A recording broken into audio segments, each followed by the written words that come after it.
Bismillah, alhamdulillah, salatu wassalamu ala rasulillah wa ala alihi wa sahbihi wa man wala. Today is Hadith session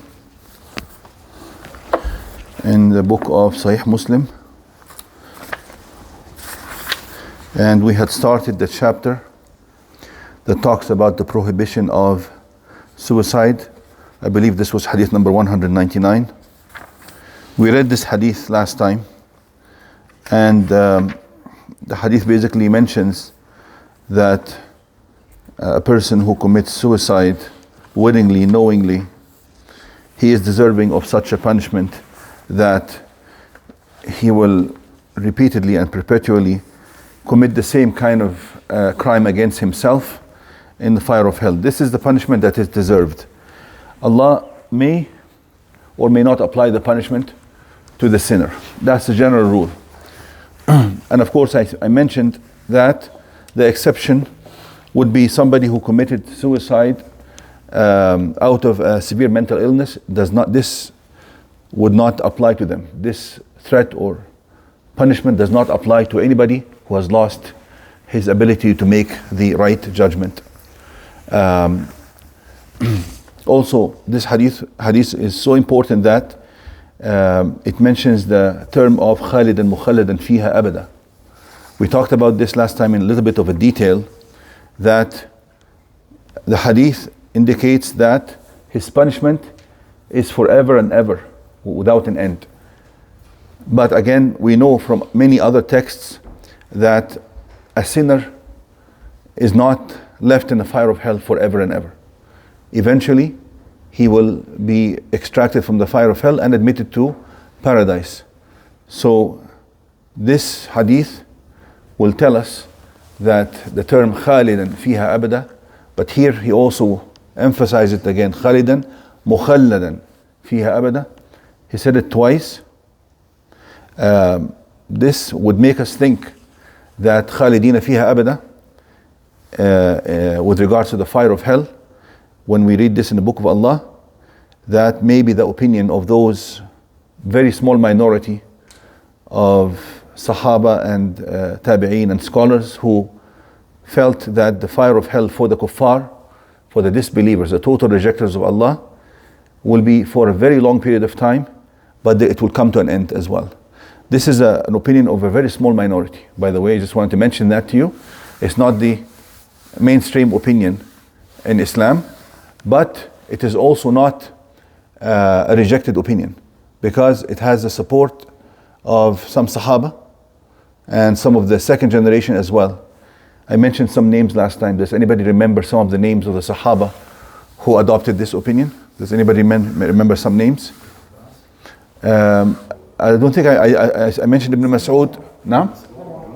Umar al-Khattab, Abu Hurairah, Abu Sa'id al-Khudri. Those three we did mention: Abu Hurairah, Ibn Mas'ud, Umar bin Khattab, Abu Sa'id al-Khudri. Mentioned those four, and there's a few from the Tabi'een, Ibn Rahoya, I think a Sha'bi as well, and a few others. And this is the opinion of Ibn Qayyim as well. So Ibn Qayyim is a very respected and renowned Muslim scholar. Maybe he lives in the 6th century or something. But whenever Ibn Qayyim is mentioned, he is one of the mainstream Islamic scholars that is entrusted by many. But anyhow, although this is not the majority opinion, it does have the support of hadith like this and verses that we talked about last time. So whoever wants to go to details can go back to the previous session. Now, the following hadith basically is another narration of the same one, so we'll skip that. It's the same, basically same wording. The following hadith has some additions. أن ثابت بن الضحاك أخبره أنه بايع رسول الله صلى الله عليه وسلم تحت الشجرة، وأن رسول الله صلى الله عليه وسلم قال: من حلف على يمين بملة غير الإسلام كاذبا فهو كما قال، ومن قتل نفسه بشيء عذب به يوم القيامة وليس على الرجل نذر في شيء لا يملكه. I read the explanation of this hadith in multiple books, and I'll try to explain that to you. First, I'll translate. Whoever makes an oath on a religion other than the religion of Islam, كاذبا, while he knows that he is lying. In some narrations, كاذبا متعمدا فهو كما قال. Then whatever he made an oath upon, he applies to him. They give an example of this. If somebody says that if I tell you if I really did this, somebody is telling him you did this, and he says no, I didn't do it, and then he is told no, you did this. He says no, I didn't do it. Then he's asked to make an oath on his statement. He would say that if I did it, and he knows that he's lying, then I'm no longer a Muslim. I'm a Hindu or a Sikh or a Jew or a Christian. He says that. Why is he saying that? Because supposedly your religion is so dear to you that you wouldn't say that I've left my religion unless you are very sure that you are truthful in the statement that you're making. Nobody would say I'm not a Muslim or I'm a Hindu or I'm an atheist, whatever, if I did it. And he knows that he is lying. So the hadith threatens this kind of people who make such a statement, lying, deliberately lying, knowing that he is lying. He says, "Man halafa ala yaminin bi millatin ghayri islami kadiban fahuwa kama qal," which means that whatever religion he has chosen for himself, or he said that he is a follower of it, if he was lying, actually it applies to him, that he is no longer a Muslim. Now, scholars started explaining this, saying if he did this out of total disregard for Islam and reverence for the other religion, yes, he is not a Muslim anymore, especially if he knows that if he did this deliberately. So and some of them said it's a major sin, but we will leave it as it is, because the hadith said that فَهُوَ كَمَا قَالَ, he is like he said, and we would leave the threat open just like it is, because when you try to explain it off, it dilutes the impact of this threat and will make it easier for people to say such a statement. We will just say that whoever makes such an oath that takes him out of the religion of Islam, this will apply to him, that he is out of the religion of Islam. We just leave it as it is. I couldn't find any explanation that actually makes sense beyond that. Now,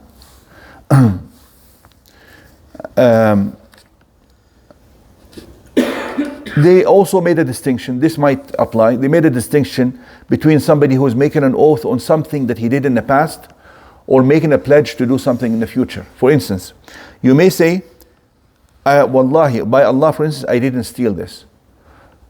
And you may say, for instance, by Allah, I will do this tomorrow. There's a huge difference between the two. If somebody is lying in the first oath, he lied that he didn't do this and he actually did it, then he has broken his oath and he will have to, and this is an oath that requires repentance. It's a major sin. But if somebody makes an oath on a future thing, he says, tomorrow by Allah I will do such and such, and he doesn't do it, this basically requires expiation. It's not a sin. It is not a sin if he was determined at the time to do it, but then something came up and he didn't do it. Okay, so then he would have to do an expiation for his oath. فَكَفَّارَتُهُ إِطْعَامُ عَشَرَةِ مَسَاكِينَ, then he would have to feed 10 poor people. مِنْ أَوْسَطِ مَا تُطْعِمُونَ أَهْلِكُمْ أَوْ كِسْوَتُهُمْ, or clothe 10 poor people. أَوْ تَحْرِيرُ رَقَبَةٍ, or free a slave if there was any slaves, but that doesn't apply nowadays. Or free a slave. All these are ways to expiate for that. فَمَنْ لَمْ يَجِدْ فَصِيَامُ ثَلَاثَةِ أَيَّامٍ, whoever is not able to do the aforementioned, then he would fast 3 days. And that's important. When you try to atone for an oath, many people think, oh, I'm just going to fast 3 days. No. It's in order. You will have to start with the first one. إِطْعَامُ عَشَرَةِ مَسَاكِينَ, you have to feed 10 people. أَوْ كِسْوَتُهُمْ, here you are between the choices of feeding or clothing 10 poor people. أَوْ كِسْوَتُهُمْ أَوْ تَحْرِيرُ رَقَبَةٍ, or freeing a slave. Of course, a slave, there's no slaves nowadays, so you're between the two things, either feeding or clothing 10 poor people. فَمَنْ لَمْ يَجِدْ, if you cannot find or you cannot do these things, that is when you fast the 3 days. You follow? That is for somebody making an oath on something to do in the future. But so they say that this kind of threat of making an oath on a religion other than Islam applies to the first kind. If somebody is making an oath on something, he said, oh, I didn't steal this, and he had stolen. Or I didn't do this, and he had done it. That is where this threat applies. You follow? You understand the difference? No. This might make sense. Question, please. No. When you taken that the sequence of this atonement for this sin. Yes. The first one is the And it's not a sin here. If he's determined to do it and he didn't do it, it's not a sin. It's something happened. Now. Okay. If it's going to feed some people, how is the feeding? Is it for one day, or maybe for breakfast or lunch or dinner? How do we know? No. The ayah doesn't mention that, but scholars have said that feeding it's basically for one day, maybe 2 meals. Some of them said 1 meal. There's nothing solid on this matter. Better if somebody wants to be on the safe side, to feed 2 meals, like a day's worth of feeding for that person. Same applies to fasting as well. Same applies to fasting. You would think 2 meals a day is average, and you would actually choose what is average of what you eat. من أوسط ما تطعمون أهلكم, of the average that you would normally eat, you and your family. You follow? No. Can you pay money or just to feed people? No, preferably he should feed, like he should actually buy food and give the food to those people. No. Because the ayah is clear.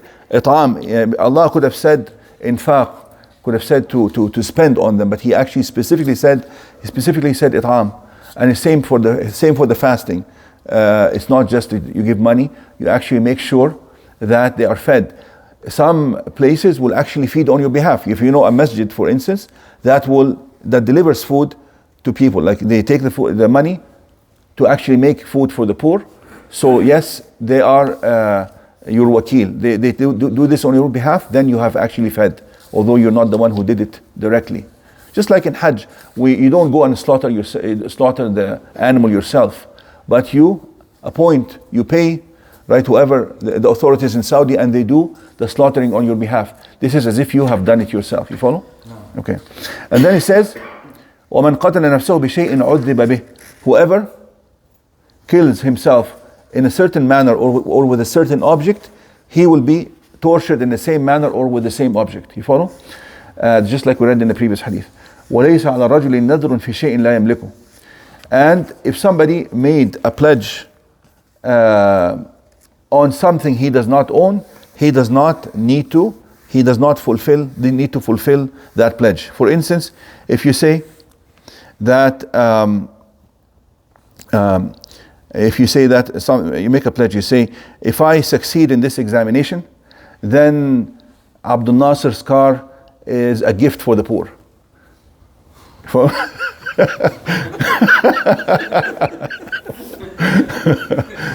Do you have to fulfill this oath? You cannot fulfill this oath because it's not your car, right? This is basically what this statement applies to. They say that this statement was mentioned. There was a woman who was captured by the disbelievers one day, and she managed to get away, and she actually took with her camels that they had seized from the Muslims as well. And that included one of the camels of the Prophet ﷺ as well. So she actually took the camels and she went back to the Muslims, and she made a pledge that if she manages to get there safely, she will slaughter all these camels for the sake of Allah.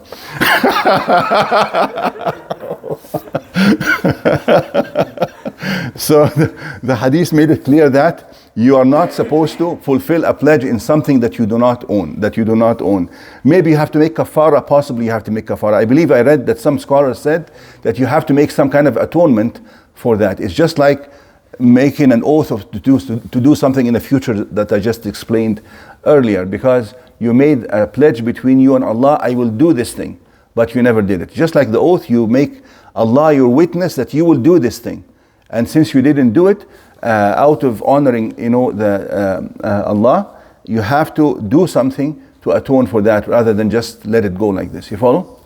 Now, and the following hadith says the same wording. ليس على رجل نذر فيما لا يملك ولعن المؤمن كقتله ومن قتل نفسه بشيء في الدنيا عذب به يوم القيامة ومن ادعى دعوى كاذبة ليتكثر بها لم يزده الله إلا قلة ومن حلف على يمين صبر فاجرة ومن حلف على يمين صبر فجر.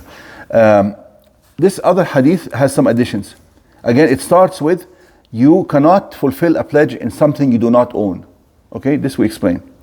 وَلَعْنُ الْمُؤْمِنِ كَقَتْلِهِ. To curse a believer is like killing him. Now, again, this statement, لَعْنُ الْمُؤْمِنِ كَقَتْلِهِ, scholars had lots of difficulty trying to explain it. How could it be that cursing someone is like killing them? Because they felt there's a huge difference between cursing someone and the actual act of killing. Of course, this is just a statement, but the word la'an in Arabic doesn't mean it has a specific meaning in Arabic, which is that you are invoking Allah to deprive this person from His mercy. This is the meaning of curse in Arabic. And this is the same meaning when we say أعوذ بالله من الشيطان الرجيم. Rajim mean mal'oon as well, that he is deprived of the mercy of Allah, Satan. So la'an is basically you are asking Allah to take this person away from his mercy. So they started saying that killing a person is depriving him of life, while cursing him is depriving him of the mercy of Allah. They really couldn't explain it very well, and some of them said that the common factor between this and that is that both of them are prohibited. Both of them are prohibited. We agree on that both of them are prohibited, or that the sin, the magnitude of sin for this and this could be similar. And of course, some of them objected, said no, they cannot be similar. But you have to know that the la'an in Islam in general is something that is severely prohibited. Even to curse, you're not allowed to curse anybody actually. You're not allowed to curse a believer and you're not allowed to curse even a disbeliever. Because as I mentioned, it has a specific meaning of asking Allah to deprive this person of His mercy. You're not allowed to do that. Because even if he's a disbeliever, Allah may choose him for His mercy one day in his life. Allah may choose him to know the truth and follow the truth one day, right? Unless that disbeliever is specifically mentioned in a text in the Quran or the Hadith or the saying of the Prophet that he is in the fire of hell and that is his final fate and destiny, such as نعم تبت يد أبي لهب وتب ما أغنى عنهم سيصلى نارا. Allah said so. Okay, so the la'an can only apply to somebody who we know Allah has already deprived of His mercy. But you cannot say that to an individual, specific individual, whether a believer or a disbeliever. Even one time a woman, they were going on a caravan and a woman was riding a camel and the camel was giving her a hard time. So she cursed the camel, she said la'anahu Allah. Prophet ﷺ heard that and he wanted to teach the people. So he says, who said that? And she said, I did, about this camel. So he said, okay, take all your belongings off this camel, and this camel, لا يصحبنا ملعون. He says, anything that is cursed should not be with us in our company. So he said, let this camel go. Nobody should ride it. Nobody should benefit from its meat or any kind of benefit whatsoever. So he let it go.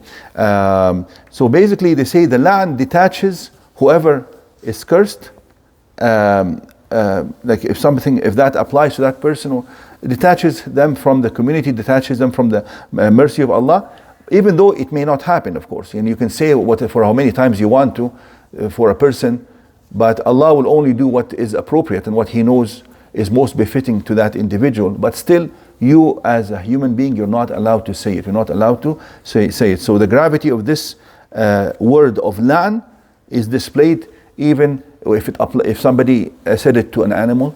It is still so prohibited, and it does have an impact, at least in Islamic law. It has an impact in Islamic law. How could the cursing be like the killing? We leave this statement as it is, because I really, as much as I looked, I couldn't find an explanation that gives us the link between the two. They say that الشرع يأتي بمحارات العقول. Sometimes you can find something, the Sharia or the revelation of Allah is beyond our comprehension at times, and with certain statements we just take them as as they are. We cannot delve into too much into a meaning that we do not know. Then at least what we learn from this, it is severely prohibited. Just like killing is severely prohibited. If Allah is going to punish the person who curses just like He punishes the person who killed, we don't know. We leave this is a matter of Allah. We cannot really delve into beyond that. And then وَمَنْ قَتَلَ نَفْسَهُ بِشَيْءٍ فِي الدُّنْيَا عُذِّبَ بِهِ يَوْمَ الْقِيَامَةِ. Same statement. Whoever kills himself in a certain manner or certain object, he would be punished with this. And as I mentioned, if this is a punishment of somebody who kills himself, which apparently he owns himself or he has control over himself, this shows you the severity of prohibition and the gravity of the sin of committing murder. If killing oneself is punished by the person getting killed over and over and over again for a long period of time in the fire of hell, what about somebody who goes and kills other people? You can imagine that the punishment would be actually more severe. ومن يقتل مؤمنا متعمدا فجزاؤه جهنم خالدا فيها وغضب الله عليه ولعنه وأعد له عذابا عظيما. You find the threat for killing in the Quran is one of the most severe threats. And then finally, ومن ادعى دعوى كاذبة ليتكثر بها لم يزده الله إلا قلة. Whoever makes a false claim about himself just to show off, so that people honor him. Somebody say, oh, I have such and such money, or I have this number of houses, and he doesn't have this, so he's lying. لم يزده الله إلا قلة. Allah would punish this person by actually by diminishing him in that same aspect that he claimed for himself. So if he claimed to be wealthy, this false claim that he knows he is lying to people about would only come to the detriment of himself, and he will actually be poor. If he claims to be knowledgeable and maybe memorizes a few things and then comes in front of the people just to display that will actually result in one day in him actually being exposed that he is very ignorant. And there's a hadith that says, "Man samma Allahu bihi, wa man ra'a Allahu bihi." Whoever shows off in front of the people, Allah will expose him. Allah will expose him one day. Now, finally, وَمَنْ حَلِفَ عَلَى يَمِينِ صَبْرٍ فَاجِرَةٍ. The statement is whoever makes an oath. مَنْ حَلِفَ عَلى يَمِينِ صَبْرٍ فَاجِرَةٍ. The narrator of this hadith stopped here. He didn't say what would happen. وَمَنْ حَلَفَ عَلَى يَمِينِ صَبْرٍ فَاجِرَةٍ. And whoever makes an oath. Yamin sabr means that he is called, he's summoned to make an oath like in court or by the ruler. Yamin sabr means habs, and he was brought in on a serious matter to make an oath in front of the authorities. Fajira means kadhiba, but he made an oath knowingly, deliberately lying in it. The narrator of this hadith didn't actually say what would happen to him. We could conclude that maybe he just doesn't remember what the Messenger ﷺ said, but there is another narration in another hadith. من حلف على يمين صبر يقتطع بها مال امرئ مسلم هو فيها فاجر لقي الله وهو عليه غضبان. This shows you that Sahaba were very cautious about adding any statement. He actually said half of the sentence and he didn't complete it, by the way. He says, whoever makes a false oath or false testimony in front of authorities, and he stayed quiet. He didn't say what would happen to him. But somebody else actually memorized this whole statement completely. So in a totally different hadith, you find that, and that only happened, you can only come to this conclusion by collecting the different narrations, right? So this other narration says, whoever makes a false testimony in front of the authorities, so as يقتطع بها مال امرئ مسلم, so as to usurp the right of another Muslim, لقي الله وهو عليه غضبان. Allah would be angry when the day he will meet Allah. Allah would be angry with him. لقي الله وهو عليه غضبان. So basically, this is the meaning of this hadith, and we can stop here now.